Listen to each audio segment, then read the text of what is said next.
పరిశుభ్రత ఆరోగ్య పరిరక్షణ సమితి.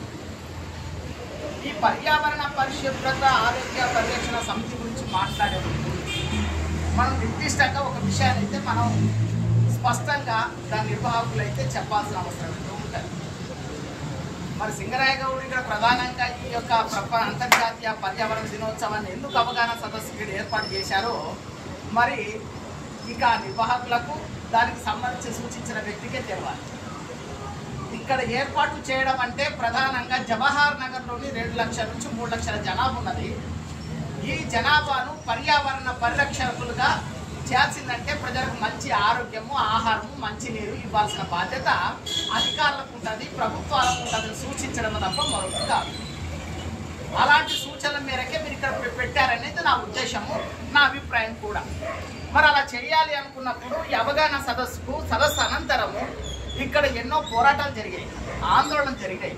సమస్యల పరిష్కారం కోసం నిత్యం ప్రభుత్వ అధికారులతోటి, ప్రభుత్వాలతోటి, సంబంధిత భూ కబ్జాదారులతోటి చాలా పోరాటాలు చేయడం జరిగింది. మరి తప్పుడు కేసులకు గురయ్యాం, కోర్టుల చుట్టూ తిరుగుతున్నాం. మరి ఇలాంటి వాటికి వ్యతిరేకంగా ఈ యొక్క పర్యావరణ పరిశుభ్రత ఆరోగ్య పరిరక్షణ సంబంధించిన నిర్వాహకులు ఎవరైతే ఉన్నారో వీళ్ళందరినీ కలుపుకొని ఏమైనా భవిష్యత్తులో ఇప్పుడు ఏర్పడుతున్న ఈ పవర్ ప్లాంట్కు, డంపింగ్ యార్డుకు వ్యతిరేకంగా మీరు ఏమైనా బలమైన పోరాట కేంద్రంగా రూపుదిద్దగలుగుతారా? ఒకవేళ అలాంటి పోరాట రూపాన్ని కేంద్రీకరిస్తామంటే ఇక్కడ ప్రజలు లేకపోతే ప్రజా సంఘాలు దానికోసం పాటుపడుతున్న సోషల్ యాక్టివిటీస్కి సంబంధించిన వాళ్ళందరూ కూడా మీకు మద్దతు తెలుపుతారు.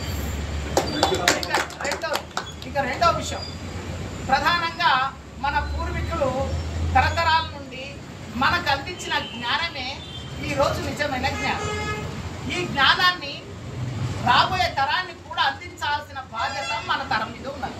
అంటే దాని ఉద్దేశం ఏంటి? మన పూర్వీకులు అందించిన జ్ఞానం ద్వారానే మన సమాజంలో అభివృద్ధి చెందుతూ వస్తున్నాం.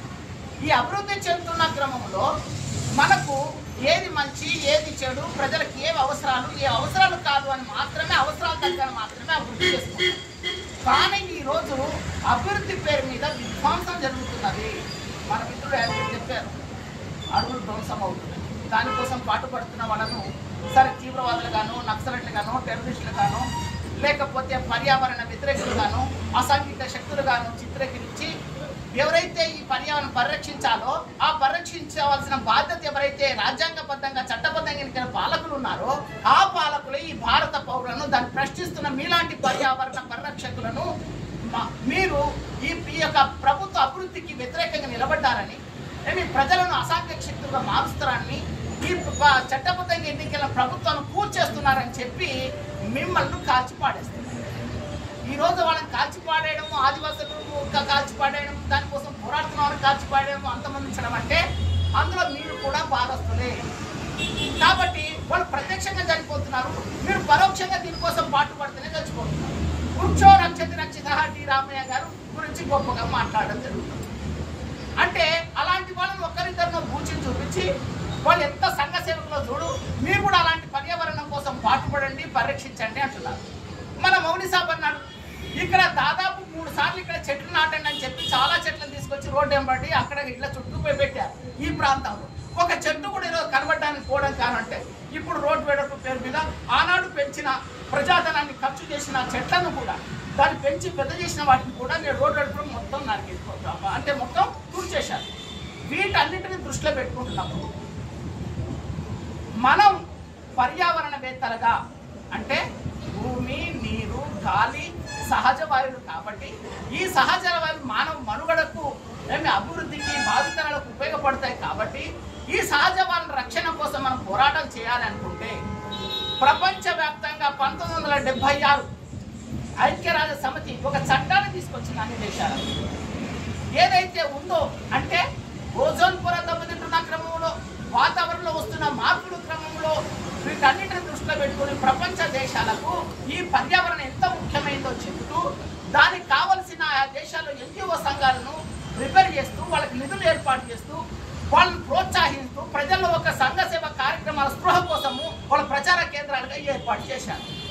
కానీ ఈనాడున్న పాలకులు అభివృద్ధి పేరు మీద కాకుండా ఈ యొక్క మతం పేరు మీద, కులం పేరు మీద, ప్రాంతాల పేరు మీద ప్రజలను ఇటువైపు కాకుండా ఇటువైపు రెచ్చగొట్టి దాని గురించి మాట్లాడకుండా చేస్తున్న పరిస్థితి. 1976లోనే 1972లో అంతర్జాతీయ చట్టం వస్తే 1976లో మన భారత రాజ్యాంగ చట్ట సవరణ ప్రకారం అడవులను సంరక్షించాల్సిన బాధ్యత ప్రభుత్వ పాలకులు. ఇక్కడున్న చెరువులను, సరస్సులను, నీటి నిల్వలను వాటికి సంబంధించిన పరిరక్షణ చేయాల్సిన బాధ్యత పౌరులది. ఆ పౌరుల స్థానికంగా ఎందుకంటే గ్రామాలే రేపటి ఏమన్నారు గాంధీ గారు, గ్రామాలు రేపటి అభివృద్ధికి నిదర్శనాలు, పట్టుకొమ్మలు అంటే అర్థం ఏంటి? గ్రామాల్లో జనవరులను పరిరక్షించాల్సిన బాధ్యత, పర్యావరణ పరిరక్షించిన బాధ్యత పౌరులదే. మనం ఎన్నుకున్న స్థానిక ప్రజాప్రతినిధులే. కానీ అవినీతి అనే దగ్గర తిష్ట వేసుకొని కూర్చోవడం వల్ల కింద నుంచి పైదాకా అవినీతిమయం అయిపోవడం ద్వారా ఈరోజు ఖచ్చితంగా పర్యావరణ దెబ్బతీయడానికి ప్రజలు కారకులు కాదు. ప్రజలను ఆ విధంగా తయారు చేసిన వాళ్ళు పాలకులదే బాధ్యత, అధికారులదే బాధ్యత. చాలా మంది మాట్లాడారు ఇక్కడ. ప్రజలు సామాన్య తమ అవసరాల కోసం ప్లాస్టిక్ గ్లాసులు వాడుతున్నారు, ప్లాస్టిక్ బాటిల్ వాడుతున్నారు, ప్లాస్టిక్ సంచులు వాడుతున్నారు. మీరు ఇస్తేనే కదా వాడేది. మీరు బహిరంగ ప్రజలకు అవసరాలను మీరు ఎందుకు సంచులు తీసుకొస్తున్నారు? మా దగ్గర ప్లాస్టిక్ కవర్లు తీసుకోకూడదు. మీరు ఎందుకు వాటర్ బాటిల్లో తయారు మీరు సపరేట్ మీరు అప్పుడు ఆ దుక్కుల్లో దాంట్లో తీసుకోపోయారు. ఇప్పుడు ఎందుకు మీకే అవసరం? మీకు ఎక్కడ దొరికితే అక్కడ వాటర్ బాటిల్ దొరుకుతుంది, తీసుకోండి. ఎవరు నేర్పిస్తున్నారు ఇవన్నీ? అంటే పాలకులే నేర్పిస్తున్నారు, అధికారులే నేర్పిస్తున్నారు. కాబట్టి మనం పోరాడాల్సింది ఎక్కడ అంటే అవినీతికి వ్యతిరేకంగా పర్యావరణాన్ని నష్టపరుస్తున్న ఎవరైతే పర్యావరణ అధికారులు ఉన్నారో, దాన్ని ప్రోత్సహిస్తున్న పాలకులు ఉన్నారు, ఆ వాటికి వ్యతిరేకంగా మీరేమైనా సంఘటితంగా ఉద్యమించగలిగితే మీ యొక్క ఈ అవగాహన సదస్సు సక్సెస్ఫుల్గా విజయవంతం అవుతుంది. కాబట్టి మీరు మాట్లాడాల్సింది ఏమని ఇప్పటిదాకా నేను అడుగుతున్నాను మిమ్మల్ని. మధ్య భారతదేశంలో మనోడు చెప్పినట్లుగానే మధ్య భారతదేశంలో పెద్ద ఎత్తున 500 మంది చనిపోయారు 16 నెలల కాలం. వాళ్ళు అక్కడ జంతు జీవజాలాల పరిరక్షణ కోసం ఆదివాసులు పాటుపడుతున్నారు. దానికి అండగా నిలబడిన మళ్ళాంటి ఉద్యమకారులను కాల్చి చంపుతున్నారు. దాని గురించి మీరు ఏమైనా ప్రకటన చేశారా? ఒక్కసారైనా మాట్లాడారా? మాట్లాడకపోతే అవగాహన సదస్సులు దేనికోసము? కేవలం మన అస్తిత్వాన్ని, మన ఉనికిని కాపాడు కోసమేనా?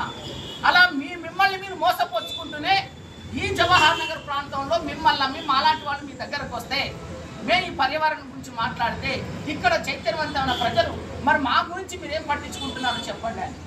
వీధి కుక్కలకున్నంత చట్టాలు మనిషికి ఇక్కడ లేవు. వీధి కుక్కలు ఇక్కడ మనుషుల పిల్లల ప్రాణాలు తీస్తూ ఉంటాయి. ఈ ప్రాంతంలో చెత్త చెదారం వల్ల ఇక్కడ కుక్కల నివారణ ఏర్పాటు చేయమంటే దాని గురించి పట్టించుకొని చట్టం అంటే వస్తున్నట్టు. కానీ ఇక్కడ పిల్లల చావులకు రక్షణ లేదు, పాదచారులకు రక్షణ లేదు. ఇక్కడ అనారోగ్య సమస్యలు ఏర్పడితే దానికి రక్షణ లేదు. ఆసుపత్రులు కట్టిస్తామన్నారు, గ్రీన్ క్లాస్ కట్టిస్తామన్నారు, మంచి నీరు సరఫరా చేస్తామన్నారు, అన్ని రకాల వసతులు ఏర్పాటు చేస్తామన్నారు, వాళ్ళ ఆరోగ్యాన్ని పరిరక్షిస్తామని చెప్పారు. ఒక్క హామీ కూడా ఇక్కడ నెరవేరలేదు. ఇలాంటివి కేవలం ఇది ఉదాహరణ మాత్రమే. ఇది మొత్తం దేశవ్యాప్తంగా జరుగుతున్నది, ఇది ప్రపంచవ్యాప్తంగా జరుగుతున్నది. కాబట్టి ప్రపంచ సామ్రాజ్యవాద ఆటలో భాగంగా నడుస్తున్నది. కాబట్టి పర్యావరణ పరిరక్షణ గురించి మాట్లాడాలనుకున్నప్పుడు మన సామ్రాజ్యవాద యొక్క దోపిడీని గురించి మాట్లాడాలా? బడబడ కార్పొరేట్ల సృష్టిస్తున్న అభివృద్ధి పేరుని సృష్టిస్తున్న ప్రజల యొక్క జీవ వైద్య నాశనం చేస్తున్న కార్పొరేట్ల గురించి మాట్లాడాలి. కాబట్టి మనిషి మనుడు ఎక్కడ ఉన్నది?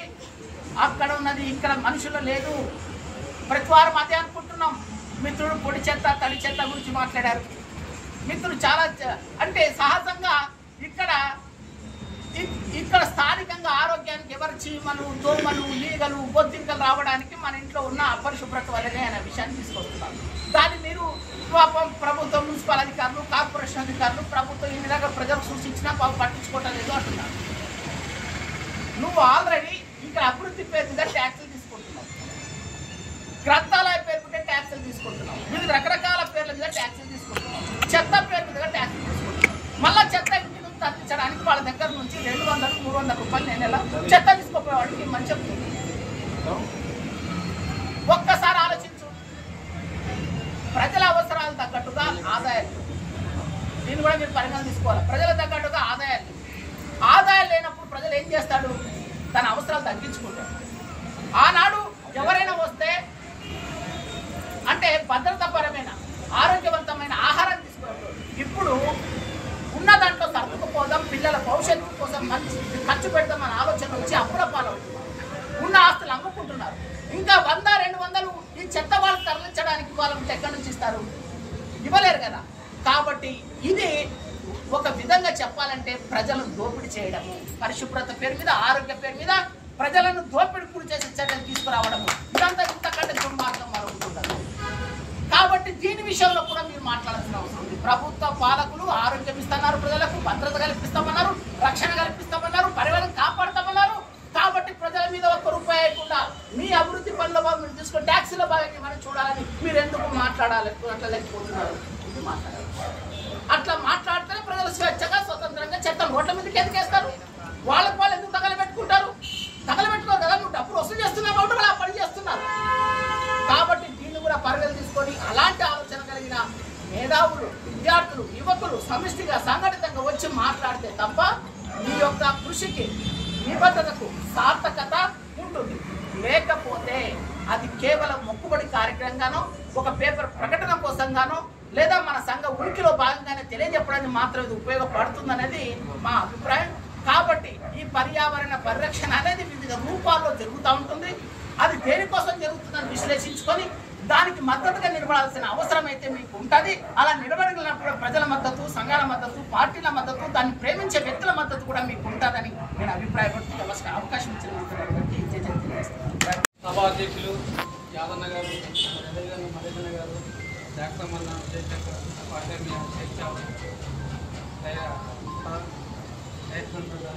సునీతక్క, ఉదయ మేడం గారు, మరి ఇక్కడ సభకు చేసిన అందరూ నా యొక్క ఉద్యమ జన్మని తెలియజేస్తున్నాను. మిత్రులారా, మరి ఈరోజు ప్రపంచ పర్యావరణ దినోత్సవ సందర్భంగా ఈ జరుపుకుంటున్న ప్రోగ్రాంకు ఇచ్చేందుకు ధన్యవాదాలు తెలియజేస్తున్నాను. ముఖ్యంగా మరి దేశంలో కానీ రాష్ట్రంలో కానీ పర్యావరణం అనేది చాలా ముఖ్యం. కొందరికి పర్యావరణం గురించి కానీ ఇక్కడ వచ్చిన కాకుండా కొందరు మామూలు జనాలకు పర్యావరణ పరిస్థితుల గురించి తెలియలేకపోతుంది. వాళ్ళు మన ఇంట్లో ఎలా ఉండాలి, బయట ఎట్లా ఉండాలి, దేశంలో ఎట్లా ఉండాలి, రాష్ట్రంలో ఎలా ఉండాలి. ఎందుకంటే ముఖ్యంగా ఫస్ట్ మన ఇంటి నుంచే సమస్య స్టార్ట్ చేయాలి. ఇంట్లో పరిశుభ్రత పాటిస్తేనే మనకు ఆరోగ్యంగా ఉండగలుగుతాం. అదేవిధంగా గ్రామం ఆరోగ్యంగా ఉంటేనే మనం అందరం బాగుంటాం. మరి గ్రామం జిల్లా స్థాయిలో ఉండాలి. మరి దీనికి ముఖ్య కారణం ఏంటంటే ఒకటే, మరి పర్యావరణం అనేది గాలి, నీరు, మరి ఆక్సిజన్ వాతావరణం నుంచే వస్తుంది. మరి ముఖ్యంగా మనం ఆరోగ్యంగా ఉండాలంటే ఆక్సిజన్ అనేది చాలా అవసరం. ఆక్సిజన్ చెట్ల వల్లనే వస్తుంది. కాబట్టి చెట్లను పెంచడం ప్రతి ఒక్కరికి బాధ్యతగా ఉండాలి. మరి ఎందుకంటే దేశంలో, రాష్ట్రంలో ఉన్నటువంటి ఫారెస్ట్ అడవులను మొత్తము కొట్టేయడం జరుగుతుంది. కొట్టేయడం వల్ల అక్కడ కొన్ని మూగజీవులు, మరి పులులు కానీ, సింహాలు కానీ, అదేవిధంగా కోతులు కానీ, కొండెంగలు కానీ గ్రామాలలో వస్తున్నాయి. ఎందుకంటే అక్కడ ఫారెస్ట్ కొట్టేది వస్తుంది కాబట్టి అక్కడ మంగళ కష్టమవుతుంది. కాబట్టి అవి గ్రామాల్లోకి వచ్చి దాడులు జరుగుతున్నాయి.